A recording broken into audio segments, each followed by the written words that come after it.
So, much better, much better. Hi, I'm Adam Greenfield. I'm delighted to be back in Amsterdam from New York, where it was miserable when I left. And I get in yesterday, and it's absolutely gorgeous here. And we immediately went out all day. I rented a bike and rode around with my friend Ben, who's going to be giving you a talk in a couple of hours, and just had the most wonderful day in this most amazing cities. This is one of my favorite cities on the planet. And what I love about it is everything that makes the first part of this presentation largely irrelevant to it. I hope you will bear in mind as we go through the presentation a little bit that my comments are largely relevant to the cities of North America, which I believe are in crisis, and I'll explain to you a little bit why. But before I do that, I think it's fair to give you a little bit of background on who I am and how I come to be on this stage. I do have a user experience background, which culminated in 2001, 2002, 2003 at a company called Razorfish in Tokyo, Japan. I was lucky enough to be their head of information architecture. And already, even in 2001, 2002, I was getting really tired of web development. I was kind of sick to death of it. It felt algorithmic. It felt like there was just sort of a series of things that you did in order and you wound up with a website. And that wasn't so challenging to me intellectually. And I said, well, really, what comes next after this? And what I kept being told was there's this amazing thing called ubiquitous computing that you have to find out about. And I did. And we're going to be talking about ubiquitous computing and how it relates to mobility. But one of the things I was able to carry from my user experience work into that concern was a very deep marination in concern for the human user exposed to information technology. And very frequently that user's feelings of frustration, of difficulty, of confusion, of perplexity. And I figured that as this information processing, this information technology percolates further and further out into the world of everyday life, it would be inexcusable if we allowed it to have the low quality that I find to be paradigmatic of interaction on the web. So that's what I bring with me out of user experience. I am an instructor at NYU's Interactive Telecommunications program, where for the last 2 semesters I've been co-teaching a course called Urban Computing. I am the author of Everyware, as Stephen mentioned. And I recently joined Nokia Design as their head of design direction in the service and user interface design team up in Helsinki. So that gives some of the framing context for this talk. I want to talk a little bit about how I learned to be an urbanist.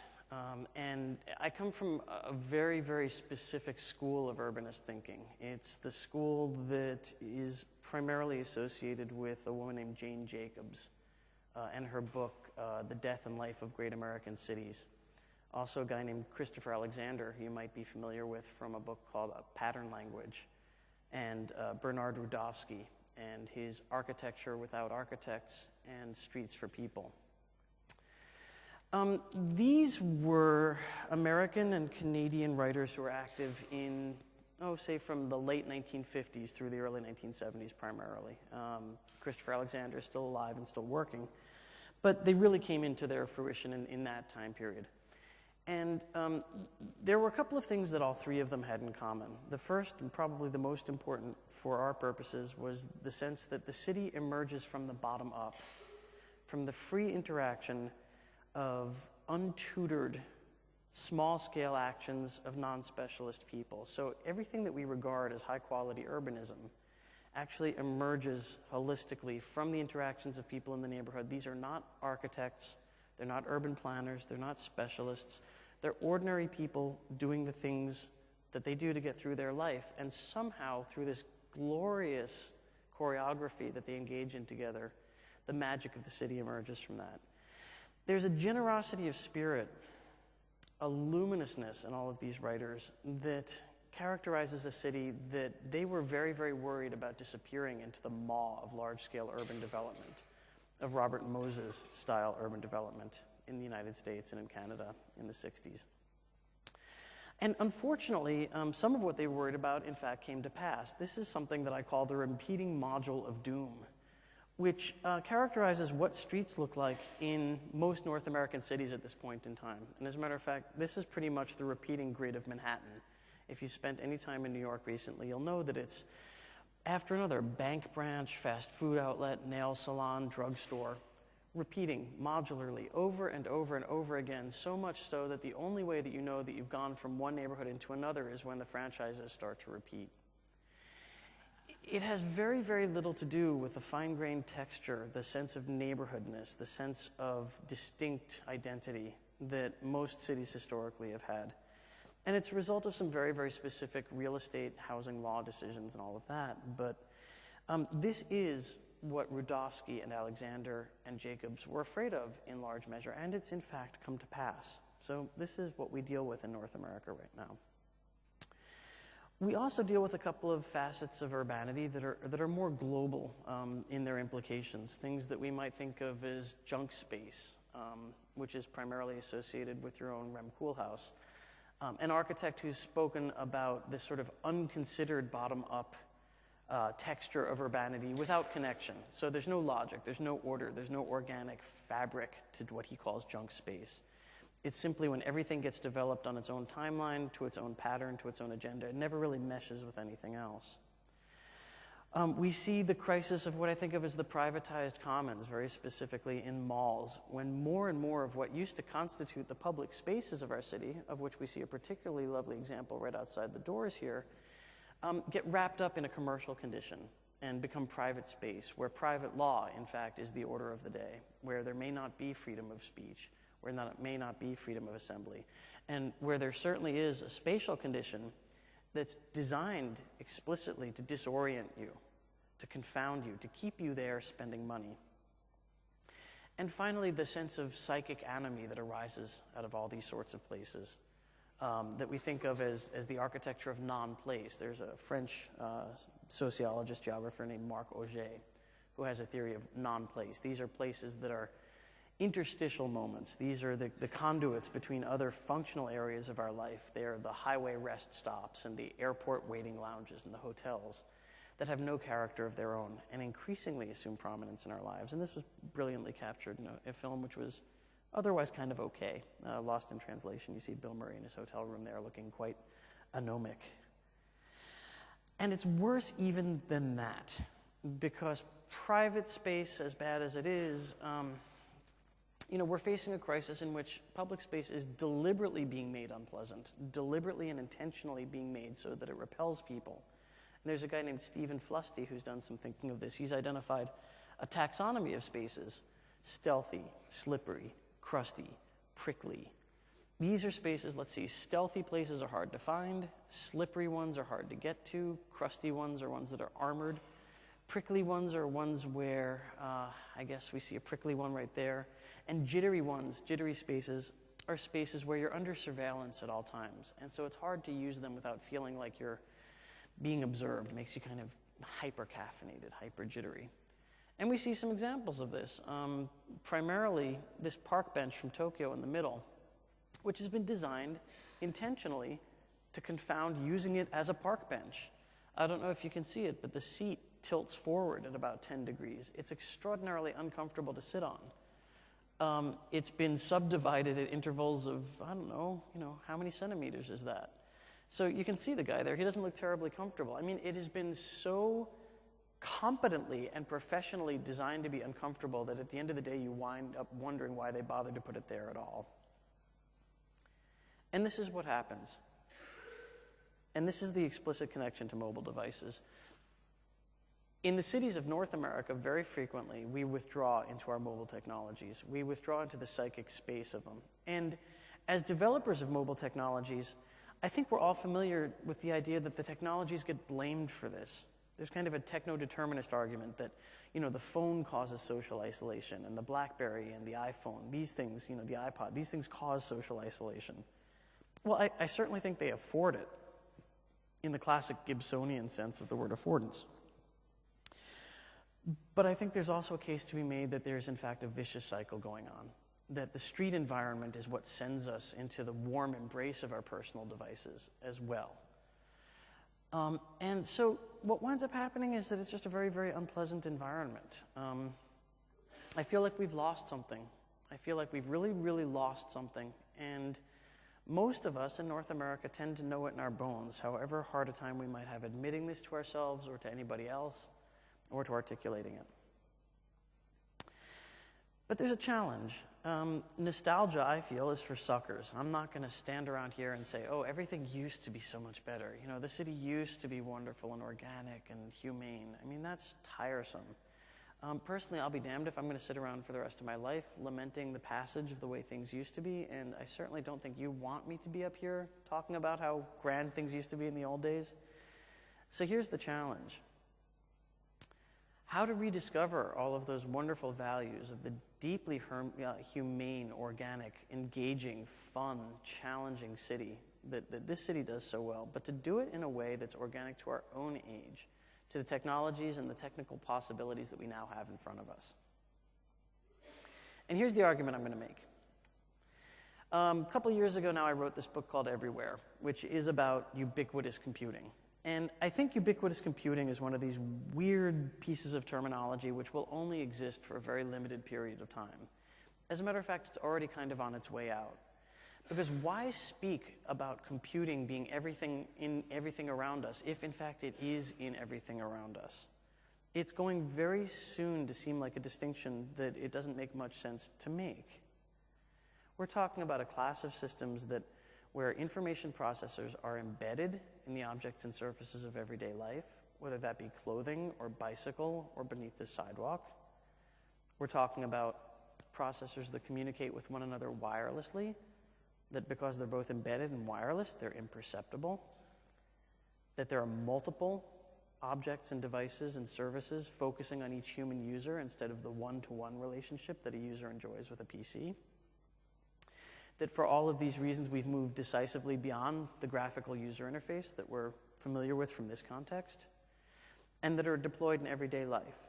I mean, that really is what I'm talking about when I talk about everywhere or ubiquitous computing.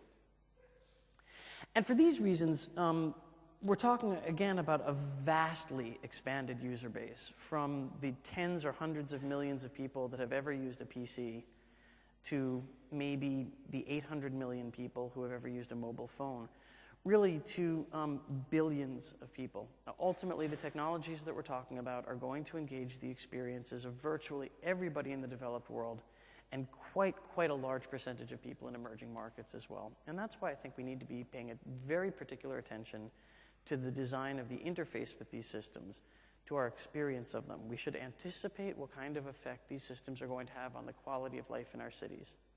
And that's what we're going to spend the rest of this talk doing. I argue that Everywhere is already affecting the way the cities work, the way they're shaped, and the way we experience them. So I really do believe that there's an answer somewhere in the combination of these technologies and our engagement with them to the crisis of the city, at least, again, as it appears in North America.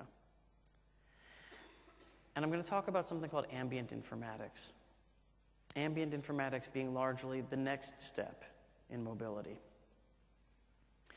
What we see is a regime where information processors are, yes, everywhere in the world, showing up in new places, both at the scale of the body, at the scale of the room, at the scale of the street, and at the scale of public space. At the scale of the body, we have some interesting things that begin to suggest everything that happens to information processing when it leaves the realm of the computer behind. And my first example is the Nike Plus iPod Sport Kit. This is nothing but an RFID-based transponder. It lives in your running shoe. It's got 3-axis accelerometer. You go running with it. It transmits that biotelemetry to your iPod.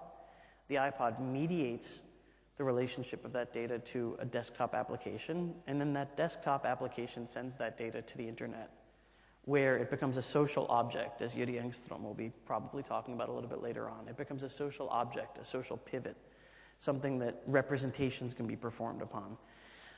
This has so much more to do with our feelings about our bodies. It has so much more to do with fashion and business and representation. It has so much more to do with the way that we are in the world than computing has previously. And it's a stand-in for a very, very wide variety of other body scale devices, including this very interesting SenseWare body media patch. Things which have less and less to do with the design of experiences and objects like this, and more to do with things like culture and fashion. We also, of course, see network processing showing up at the scale of the street in urban interfaces like, for example, these very simple interventions in the streetscape that wind up conveying some really important and useful information to us, like how long we can wait for the tram, how long we can expect to wait before the red light turns green, things of this nature. Very simple interventions that wind up having profound impacts on the urban experience. We also see RFID, touchless payment systems, increasingly becoming part of our transit infrastructure networks. Over here is a prototype system of the New York City subway where you're supposed to tap your RFID-based smart card on it and move through the turnstile. Not entirely successful for reasons we'll be talking about, but the point is these systems are starting to infiltrate everyday systems in the city and increasingly starting to color the experiences we have there. And what winds up happening is when people use these systems, an enormous amount of data gets produced. And you can do some very interesting things with this data. Among other things, here's a project from Stamen Design over on the left there. This is called San Francisco Cab Spotting. They have GPS in the cabs of San Francisco's Yellow Cab Company. And it's not quite in real time. It's actually 7 minutes off real time. But as these cabs move around San Francisco, they inscribe a bottom-up map of the city that's not quite isomorphic with a cartographic representation of San Francisco. It differs in some really interesting ways. Among other things, you can see the kinds of neighborhoods that people who take cabs for their daily transportation go to versus the people who rely on the public transport network. So there's the inscription of a politics there. There's already the revelation of a class distinction there. We see other maps, representations of New York City this time. This is crime data. This is real estate valuation data. This is air quality data. And this is actually off of the Nike Plus iPod Sport Kit. This is a Google Maps mashup that shows where I start and finish my run when I go for a run. And I argue that this information is never quite as interesting as when, in fact, it is ported to the place where you can most feasibly use it. So information is most interesting when it's made available locally, on demand, and in a way that it can be acted upon. And that's what I think of as ambient informatics. There is a signature interaction style that I see governing the world of interaction with the Everyware class of products and services, and it's something I think of as information processing, dissolving, and behavior. So when I engage my PC, this is something that I choose to do. I choose the time and place and manner of that interaction. I open up the laptop, I fire up an application. To a great degree, I'm very focally invested in that. It's volitional. It's something I do with agency. But let's explore a different paradigm of interaction. This is the Octopus, the RFID-based transit touchless payment system in Hong Kong. Like most of these systems, the way that it was supposed to be used is represented over here on the right. You're supposed to take your RFID smart card and tap it or wave it across the reader. What young women found out very early on after this system's introduction in 1997, very interesting. They realized that the gain on the RFID reader was such that they didn't have to actually take the card out and tap it or swipe it. They could leave the card in the bottom of their handbag. And what you'd wind up seeing in a subway station in Hong Kong was one of the loveliest things I've ever seen, was just a file of people without breaking their normal walking speed at all, walking straight through the turnstiles and doing this little dance where they'd kind of swing their handbags up over the reader. It was lovely. It was this pure act of ballet, but it also encapsulated a very rich transaction with the technological system. I mean, think of what has to happen in that third of a second. The card has to be energized by the reader. The antenna winds up picking up the power. It energizes the chip. The chip radiates its unique identification code to the system. The system uses that to draw on a database to make sure that there are funds in an account. It debits those funds from an account, and it opens up the physical turnstile. All of this happens in a third of a second, less time than it takes that woman to walk through at normal walking speed. So there are real implications of this, among other of which is that the throughput of the subway station can be increased tremendously, because instead of backing up at that turnstile, people just walk on in.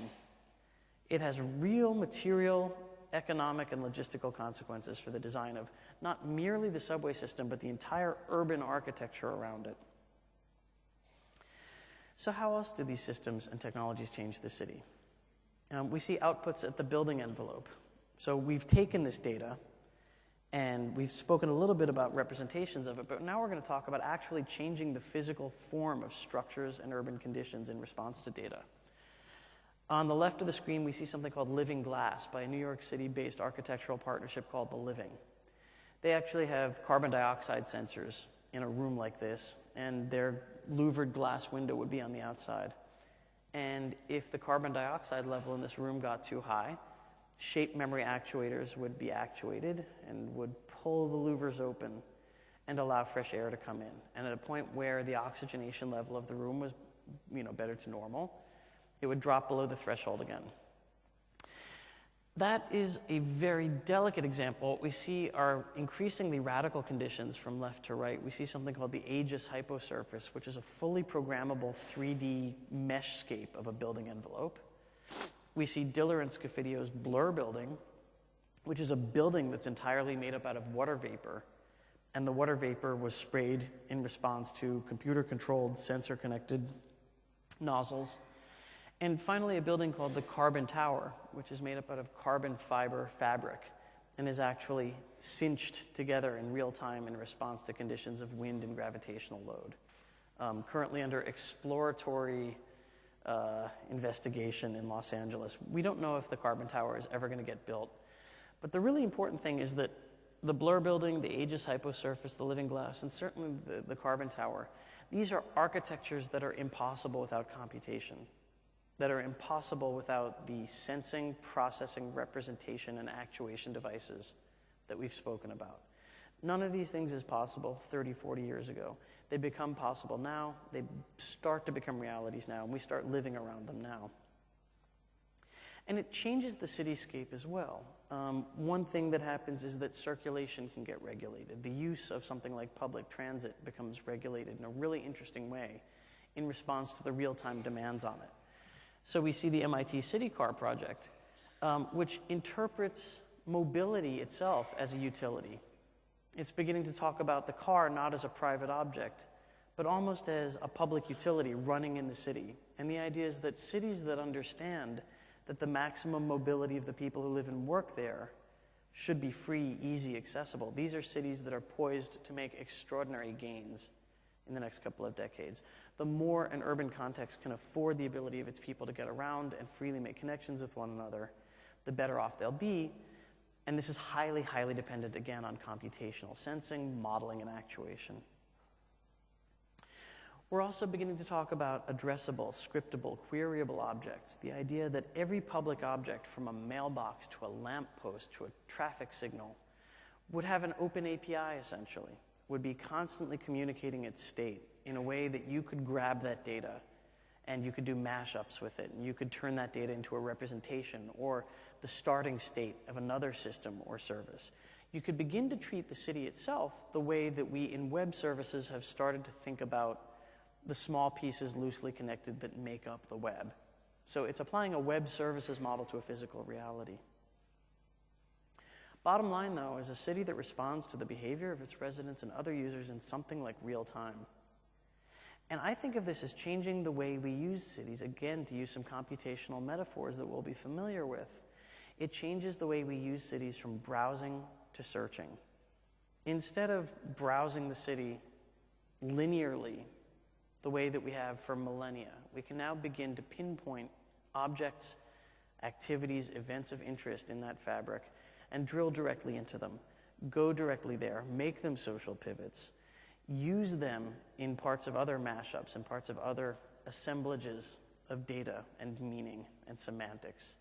We can make of the city something that is constantly evolving, constantly percolating, very customized, very particular, and begins to open up the social space in a way that, at least in North America, we've begun to retreat from.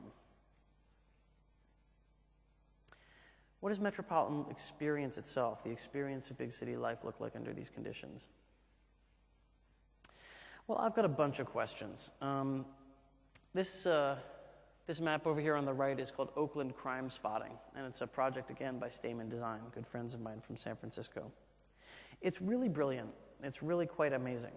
It takes Oakland, California Police Department crime data, and it scrapes a police database, and then mashes that up with Google Maps to make this map of street crime in Oakland.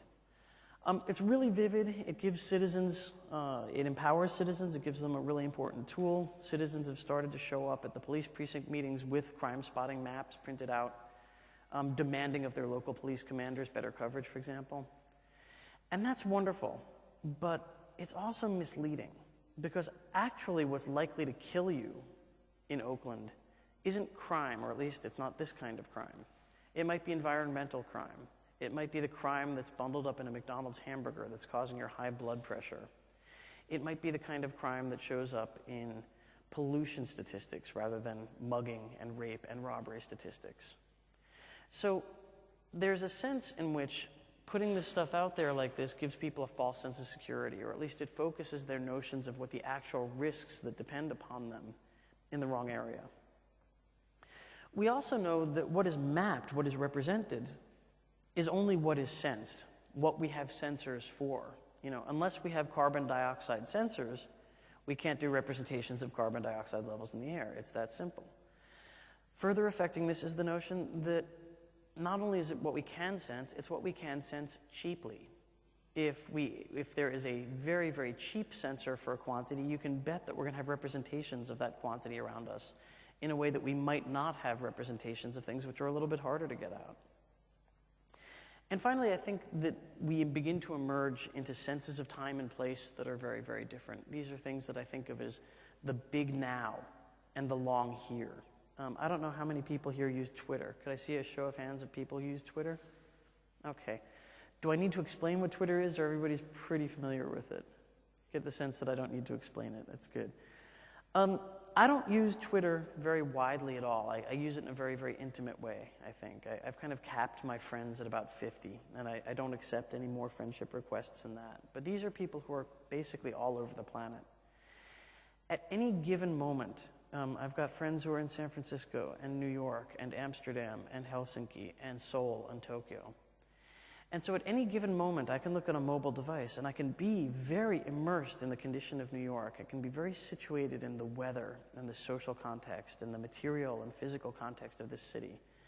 And yet simultaneously, instantaneously, be taken to multiple other places. So this is a condition I think of as the big now. What's happening all over the place right at this moment? And let me tell you something, it begins to change the way that you look at the city around you. Even forgetting for a second, the international aspect of this.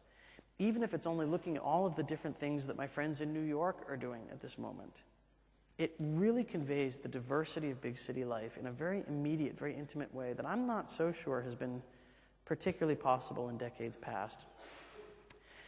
These technologies also afford us a sense of something that I think of as the long here, especially geotagging, depositional annotation, place tagging, the ability to anchor our subjectivities to a place persistently. So to layer onto a room like this, in Flickr, in Twitter, in any of these computational tools and artifacts we're building, everything that's ever happened here since these tools came into existence, it gives places a sense of duration in time, a depth to them. Once you encounter them, you engage them, you're no longer merely walking into a space, you're walking into a time, and that's what I think of as the long here. We also see something that I think of as differential permissioning. This is a physical access control model that's imported from our computer systems into the real world, which is problematic for a whole bunch of reasons. But it's especially problematic because there isn't recourse in real time. When you are unable to get your user account working on your computer, you can call tech support. You can engage with the variety of support systems that are there. But it generally takes you a while to work through that. And if you can't get access, sometimes it's mission critical, mostly it's not. When you have to go to the bathroom, though, you have to go to the bathroom. And there's no such thing as like standing there reading an end-user license agreement on a bathroom before you can get in. Unfortunately, this is literally the model that is being exported into the physical world from the digital world right now. As a matter of fact, in Finland, the roads authority is having a problem with vandalism of its rest stops along the highways. So they installed a remote unlocking system. All of the rest stop toilets now have a system on them that you have to text a certain number to them to unlock them past like 6 o'clock at night until 6 o'clock in the morning. And you can probably make an argument for this in Finland because 99% of the population there has a mobile phone.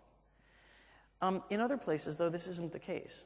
And yet, this is the sort of idea that is being proposed quite seriously about how we regulate the management of our public spaces. Differential permissioning has a very, very scary future ahead of it, especially in the hands of authoritarian governments, among others of which the Chinese government is very, very interested in using these technologies to police the use of public space. And as we see, there's also the potential for these technologies to be imported into the United States from China. So, very, very scary ideas here that are poorly understood, the implications of which are poorly explored, and which we're adopting, and municipalities are ordering and buying into without really giving it much thought. Leading to a state in which the whole notion of what we think of as public space begins to be altered. There's a notion in at least Anglo-American contract law called the rights of use and enjoyment. And the idea is that all of us as citizens have the right to use and enjoy the sidewalk outside. That's part of what we mean by public space. There is some thinking by legal scholars that this was actually an artifact of a moment in time, a moment in technological history where it was too complicated to actually track and meter the use of that sidewalk.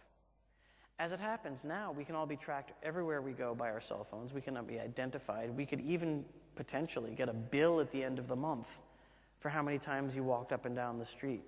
Under these circumstances, we're beginning to reframe the condition of public space. We're beginning to move it away from a guaranteed right of shared access and to a case of differential permissioning.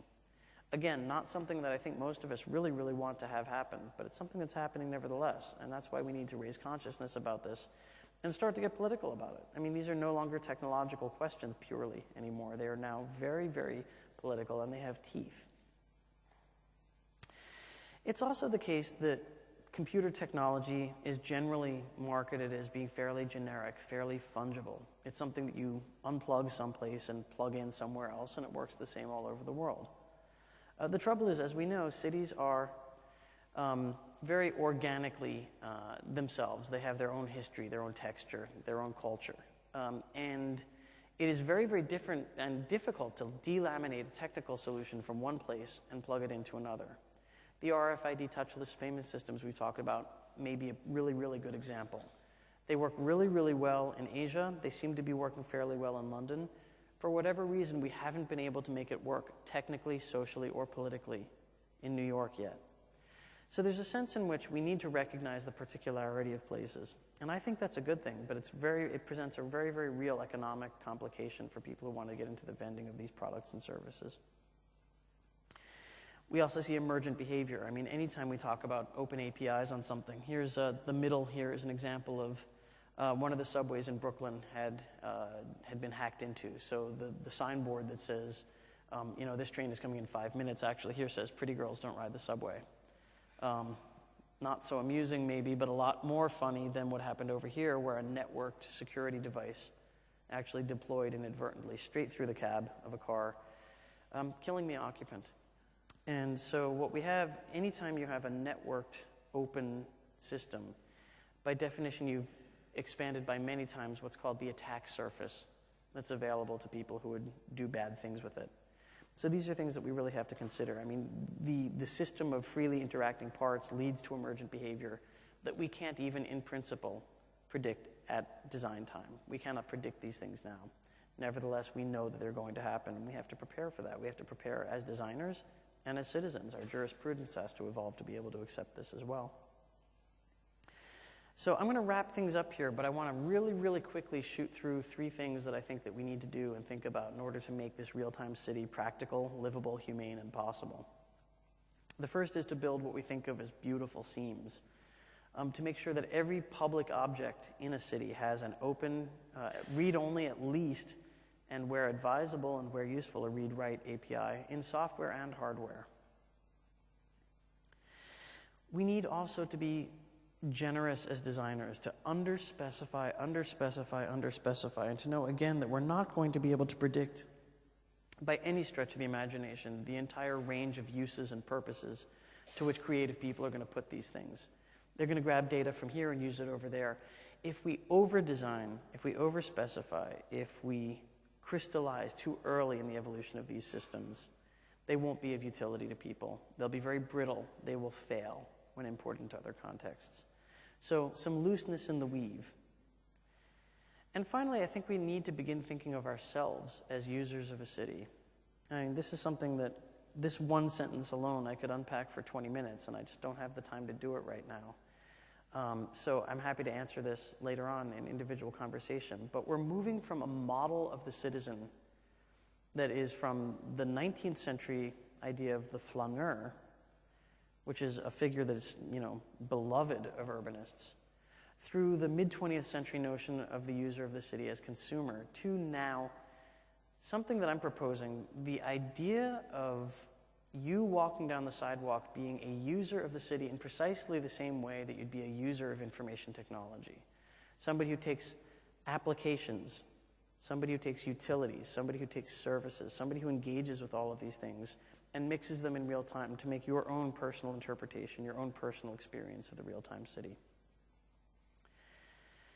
I think ambient informatics will help us make better choices, but I think that there are equally many, many risks, some of which we can be aware of now and some of which we can not really quite make out. One of which we can see happening certainly is this kind of idea where dynamic advertising covers every surface and it knows everything about us, and it's combining sensor readings on things like place and time and event to build these real-time dynamic ads that wind up wrapping us in a shroud of awareness that we might not want to live with. I think we'll see entirely new behaviors. I mean, this is the walk of a woman through a mall in Singapore. She's on the cell phone, she's on the mobile phone, but she's really inside her head. She's not responding to the physical constraints of this space in any way except as the crudest sort of container. She's somewhere else. We're going to need to begin to design for this kind of condition as architects, as urbanists, as user experience people. I think the question really is, are we going to get a passive participatory urbanism that's really about surveillance and control and having things marketed to us that we neither want nor need nor have any particular use for? Or a genuine read-write urbanism that allows us to explore our deeper hopes and affinities, that allows us to make things that allows us to make experiences in the city that represent the highest aspirations that we've always associated with high-quality urban experiences, that winds up substantiating our real and fondest hopes and desires, the kinds of things that we enjoy on a beautiful sunny day on a bike in Amsterdam. I think the answer is up to us as designers, as consumers, and very, very, very much as citizens. I thank you very much.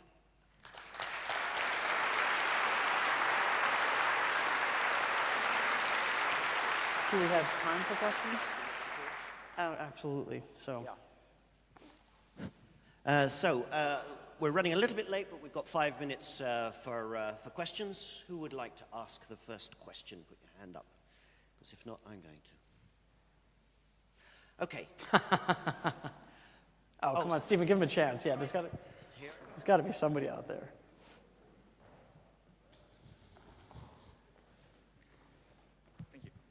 Yeah, hello. I have a question. You put a lot of emphasis on the individual characteristics and character of a city, and that's an important part of how a city should function in your idea. And later on you talk about technological structures and playing part in such a city. You showed an example of a public transport system that's free and open and people can use to get around. But doesn't that so much... doesn't that the city make more homogenic in a way that every car looks the same and it takes character out of a city? It might. I don't know. Did everybody hear the question? The question was basically if I've placed so much emphasis on the particularity, and it's an excellent question, thank you. If I've placed so much emphasis on the particularity and the specificity and the texture of a place, why would I also be interested in technologies that might lead to a leveling, a flattening, a genericization of place? And I think the only honest way I have of answering that is to say, I don't know exactly what politics drops out of these technologies. I don't know necessarily what kinds of impact they're going to have. I tend to hope that when you put the widest possible variety of tools in front of people and you open those tools up in such a way that anybody can make use of them and there's no differential of access and there's no asymmetry of information or asymmetry of power, I tend to believe that these are the conditions under which authentic local culture is produced, and ways that people will take generic infrastructures and make particularities out of them, in very much the same way that we take the very generic platforms that we're given on the web and we make our own personal sites out of them and we make our own personal histories out of them. That, anyway, is my hope, and I hope that's a satisfactory answer. Hi, yeah, I'm actually currently writing my thesis on exactly what you were talking about, so I'm delighted. I have a question. In my own thesis, I'm trying to say that designers should not try to play God and know, whichever situation people are going to use things, exactly what you're saying. But as an old designer myself, I'm wondering how to create these systems that are open this way, because that is, in a way, a contradiction against what a designer does, in essence. Is to design a scenario, and now you're in a way saying we need to create an openness, in a way, a seamlessness. Yeah, it's an amazing time to be an interaction designer or to be an experience designer for just that reason. I think that there is a subtle and long overdue re-emphasis that's happening now in exactly the substance of what it is that we do. I would argue, and I have argued, and I'll point you, if you come get me later, I'll point you at an article I wrote on just this question, that as designers we have to move decisively away from having the ambition to create total experiences for people and instead focus on the creation of seams, hinges, margins, ways for people to take functional modularity and plug them into one another so they make coherent, higher level experiences, but not try to dictate what those experiences are. It's the difference between, let me use Nike Plus as an example.